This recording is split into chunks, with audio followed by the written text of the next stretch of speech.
हम हमेशा से ये कहते हैं कि पाकिस्तान के तमाम मसाइल का हल आइन और कानून की हुक्मरानी में है, लेकिन क्या पाकिस्तान में जो तमाम वाक़यात आजकल ज़हूर पज़ीर हो रहे हैं, ख़ास तौर पे जो बहुत से सियासी कारकुनों की और मीडिया से ताल्लुक़ रखने वाले लोगों की गिरफ़्तारियाँ हो रही हैं, ये आइन और कानून के मुताबिक हो रही हैं? इसका भी बहुत गहरा ताल्लुक़ है। जो पूरा इस वक्त पाकिस्तान को एक पॉलिटिकल क्राइसिस का सामना है, इसका बहुत गहरा ताल्लुक़ है सारे मामले से। आप देखें कि पिछले दिनों बहुत से लोग गिरफ़्तार हुए हैं। थोड़े दिन पहले मौलाना हिदायतुर रहमान साहब को ग्वादर में गिरफ़्तार किया गया।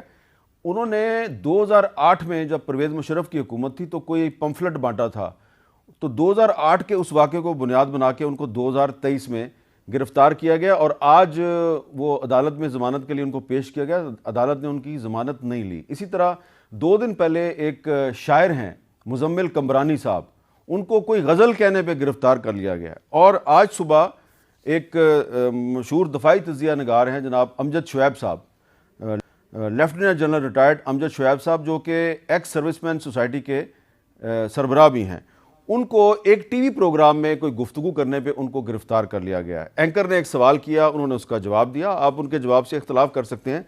गिरफ़्तार कर लिया गया। FIR मेरे सामने है। FIR में जिक्र किया गया कि जी मेज़बान ने सवाल किया, अमजद शुएब ने जवाब दिया। वसीम सजाद साहब, ये एक FIR जो है, ये मैंने इस FIR को सामने रखा हुआ है, तो मैं इसको बार बार पढ़ता हूँ। मुझे लगता है कि आज तो मैं आपसे सवाल कर रहा हूँ, हो सकता है कि किसी को मेरा सवाल पसंद आए, आपका जवाब पसंद आए। तो शुरू में तो जो मेरा गेस्ट है, जो जिसको मैं सवाल करता हूँ, उसको गिरफ्तार किया जाए, कल को मुझे भी गिरफ्तार कर लेंगे, तुमने ये सवाल क्यों किया है?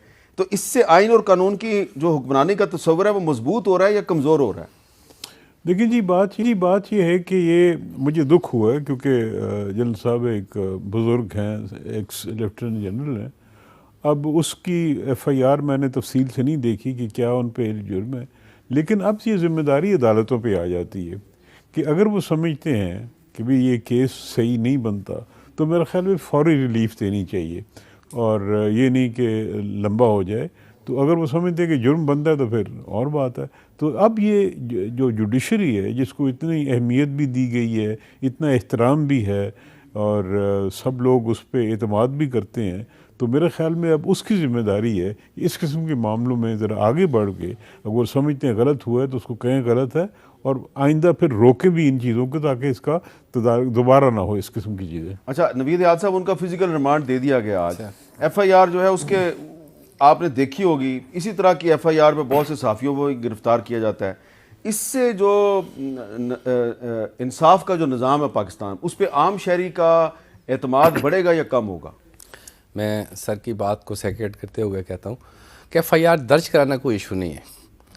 FIR कोई आदमी भी दर्ज करा जाता है, किसी भी टॉपिक पे वो जाए और एप्लीकेशन दे और वहाँ पे उस from the contents of the application अगर कॉग्निजेबल ऑफेंसेस कोई बनते हैं तो अंडर सेक्शन 154 पुलिस का काम है कि FIR दर्ज करे।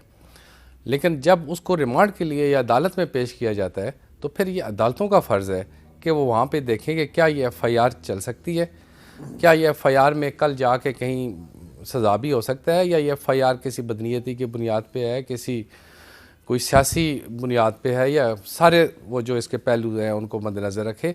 और फिर अगर वो इस नतीजे पे पहुँचे कि नहीं ये FIR कानून के मुताबिक नहीं आया, इसमें बहुत सारे लकुनाज हैं, तो वो उनको उसी वक्त खड़े खड़े डिस्चार्ज कर सकती है। आपके एंकर इमरान रियाज साहब का वाक़या आपके सामने है कि उनके खिलाफ कितनी FIR और कितना इशू था, लेकिन जब अदालत में पेश किया गया तो वहाँ पे मजिस्ट्रेट साहब ने उनको उसी वक्त डिस्चार्ज कर दिया। तो इसी तरह FIR तो कोई भी बंदा भी रजिस्टर्ड करा सकता है, किसी बात पे भी वो लिखे कि मैंने ये देखा, उसने ये किया और इस बात से ये काबिल दस्तअंदाज़ी पुलिस जुर्म बनते हैं तो वो FIR दर्ज हो जाती है। लेकिन अब ये अदालतों की ज़िम्मेदारी है कि जैसे ही अदालत के अंदर पेश किया जाए, फर्स्ट डे उनको रिमांड दिया जाए, रिमांड के लिए पेश करते हैं तो वहाँ पे वो देखे और उनको अगर मुकदमा नहीं बनता तो डिस्चार्ज कर दें।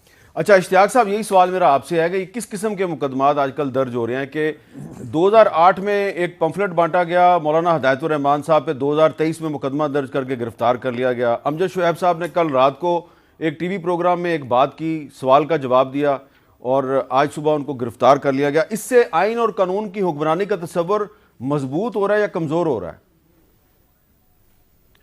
ये बड़ी बदकिस्मती है सर। इसमें मैं समझता हूँ कि एफआईआर दर्ज ही नहीं होना चाहिए थी कि अगर कॉग्निजेबल ऑफेंस बनता हो तो एफआईआर दर्ज होगी। नवीद भाई ने कहा कि कोई भी एफआईआर दर्ज करा सकता है, इसमें कोई दूसरी राय नहीं है, लेकिन ऐसी एफआईआर्स जिसके अंदर कोई सब्सटेंस ना हो, जो मोटिवेटेड हो, जो विद मैलिस हो, जो अपनी अना की तस्कीन के लिए हों, ये एफआईआर्स बहुत ज़्यादा दर्ज की जा रही हैं। और ये ट्रेंड जो है वो सियासी वर्कर्स के ऊपर भी बहुत ज़्यादा इस्तेमाल हो रहा है, मीडिया के ऊपर भी हो रहा है, और सो मच सो कि अब तो इनका बस चलता है तो एफआईआर्स जो हैं वो वकला के ऊपर भी इसी तरह से दर्ज करवा रहे हैं। ये बहुत गलत है, ये एफआईआर्स ही नहीं होनी चाहिए। और अगर एफआईआर किसी ने दर्ज करवा ली है, जैसे कि हमारे मुल्क में एफआईआर दर्ज होती हैं, गरीब आदमी अपनी डकैती की एफआईआर दर्ज करवाने जाते हैं तो एसएचओ साहब कहते हैं कि जी मैं तो एफआईआर दर्ज नहीं कर रहा।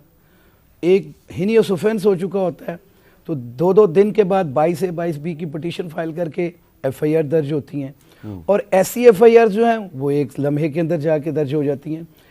पहली बात यह है कि ये नहीं होनी चाहिए। और दूसरा, जब ये दर्ज हो गई हैं तो फिर अदालतों को फौरी तौर पर डिस्चार्ज करना चाहिए। अगर सब्सटेंस नहीं बनता, अगर कॉग्निजेबल ऑफेंस नहीं बनता, तो ये अदालतों के पास इख्तियार है, सीआरपीसी के अंदर पूरी उसकी तरीक़ाकार वज़ा किया है, उसमें रिमांड देने की कोई वजह ही नहीं होती। और उससे क्या रिकवर करना है, क्या उनसे आपने इंटरोगेट करना है। तो अगर ऑफेंस ही ना बनता हो तो फिर उस पर एफआईआर डिस्चार्ज होनी चाहिए, और अगर ऑफेंस बनता हो, अगर कोई एफआईआर ठीक है, तो फिर जज साहब के पास इख्तियार है कि वो उसका रिमांड दें। और रिमांड देना भी बहुत ज़रूरी नहीं है, इंटरोगेट करना है तो वहाँ पे वो उसको इंटरोगेट कर सकते हैं। और यहाँ पे तो 14-14 दिन का रिमांड जो है वो बग़ैर किसी वजह से कि जी इनका हमने फ़लाँ टेस्ट करवाना है, ये फ़लाँ टेस्ट करवाना है, ये इस पे एक दफ़ा रिमांड ख़त्म हो जाता है और उसके बाद फिर रिवीजन्स में जाके डिस्ट्रिक्ट जज के पास से ऑर्डर लेके दोबारा मजिस्ट्रेट साहब से रिमांड्स लिए जाते हैं। ये एक ट्रेंड गलत है। बिल्कुल सही। मैं समझता हूँ कि अदालतों के ऊपर सबसे ज़्यादा जिम्मेदारी है वो ये है कि वो apparent on the face of record ये सब चीज़ें देखें कि क्या ऑफेंस बनता है तो फिर ज़रूर करें, और अगर नहीं बनता तो फिर उस चीज़ को फौरी तौर पे ख़त्म करना। ये ट्रेंड जो है ये पिछले दौर हुकूमत में भी शामिल था, जबकि इमरान खान साहब वज़ीर आज़म थे। मैं तो सबको कंडेम करता हूँ, मैं बिल्कुल कंडेम करता हूँ। बिल्कुल ठीक है, और हर दौर के ऐसे अमल को मैं कंडेम बिल्कुल ठीक है। और अब ज़रूरत इस बात की है, अगर एक गलत काम पिछले दौर में हो रहा था तो आज के दौर में वो गलत काम नहीं होना चाहिए और उसको हम सबको मिल के उसकी मजम्मत करनी चाहिए।